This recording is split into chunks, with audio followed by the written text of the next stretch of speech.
E aí, pessoal, tudo bem? Na aula passada, nós recebemos essa função e fomos solicitados a encontrar e classificar todos os pontos críticos. E, para isso, nós igualamos o gradiente a zero e encontramos 4 pontos críticos. E agora, nós devemos classificá-los. E, para isso, nós utilizamos o segundo teste de derivada parcial. E nós vamos precisar das derivadas parciais de primeira ordem. E eu já até coloquei elas aqui embaixo. Ou seja, vamos precisar da derivada de segunda ordem de f em relação a x. E isso é a mesma coisa que derivar essa função em relação a x. E, de novo, aplicando a regra do produto e considerando o y como uma constante, se derivarmos isso aqui, vamos ficar com 6y. E a derivada desse segundo termo em relação a x é menos 6. E, para calcular a derivada de segunda ordem de f em relação a y,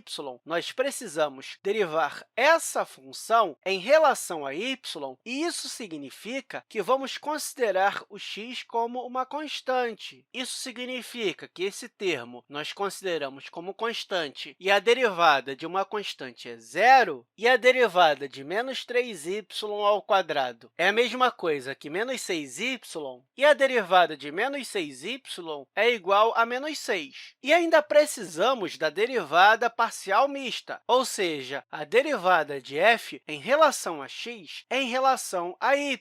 Lembrando que não importa a ordem que escrevermos isso aqui, o resultado vai ser o mesmo. Mas, dessa forma, nós vamos na derivada parcial de f em relação a x e derivamos em relação a y. A derivada do primeiro termo vai ser 6x, e como estamos derivando em relação a y, esse menos 6x é tido como uma constante e a derivada de uma constante é zero, ou seja, ficamos somente com 6x. E agora, vamos utilizar cada um desses pontos no teste de segunda derivada parcial. Então, deixa eu apagar isso aqui para ter espaço. E esse teste consiste em pegar a derivada de segunda ordem em relação a x e multiplicar pela derivada de segunda ordem em relação a y e subtraímos pela derivada parcial mista ao quadrado. Ok, vamos fazer isso considerando os pontos. O primeiro deles vai ser o ponto 0, 0. E colocando 0, 0 nessa expressão, vamos ficar com 6 vezes 0, que vai dar 0, menos 6, que vai dar menos 6, então, menos 6, que multiplica a derivada de segunda ordem de f em relação a y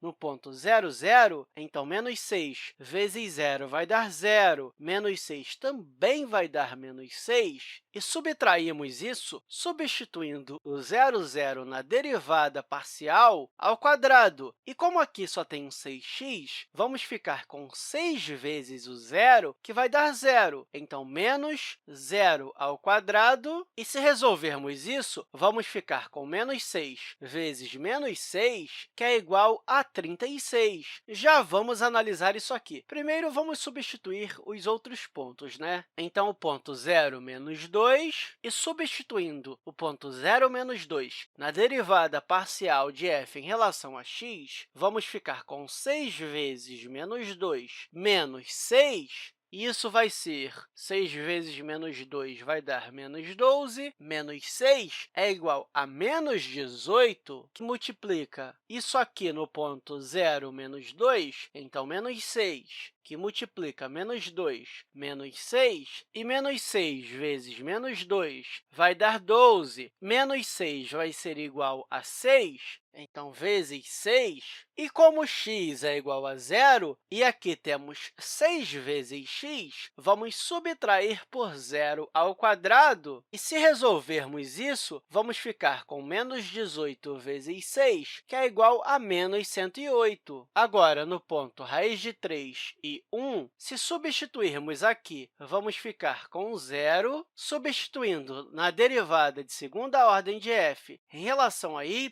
vamos ficar com menos 12, e subtraímos isso substituindo o raiz de 3 aqui nesse 6x, E aí, vamos ficar com 6 vezes a raiz de 3, ou seja, subtraímos por 6 vezes a raiz de 3 ao quadrado, e aí essa parte vai dar zero, e aí vamos ficar somente com menos essa parte, e devemos elevar os dois termos ao quadrado, ficando com menos 36 vezes 3, que é igual a menos 108. E, por fim, substituindo o ponto menos raiz de 3, 1, nessas derivadas parciais, nós vamos ficar com a derivada de segunda ordem de f em relação a x no ponto vai ser igual a zero. A derivada de segunda ordem de f em relação a y vai ser igual a menos 12, e subtraímos isso pela derivada parcial mista ao quadrado no ponto menos raiz de 3, 1, que é a mesma coisa que menos 6 vezes a raiz de 3 ao quadrado. Isso também vai ser igual a menos 108. E o que esse teste de segunda derivada parcial nos diz? Se esse teste for maior do que zero, significa que nós temos máximo ou um mínimo. E se for menor do que zero, então temos um ponto de sela. E o único caso que dá resultado maior que zero é esse primeiro, mas temos que analisar se o ponto zero, zero é máximo ou mínimo. Note que a derivada parcial em relação a x ou em relação a y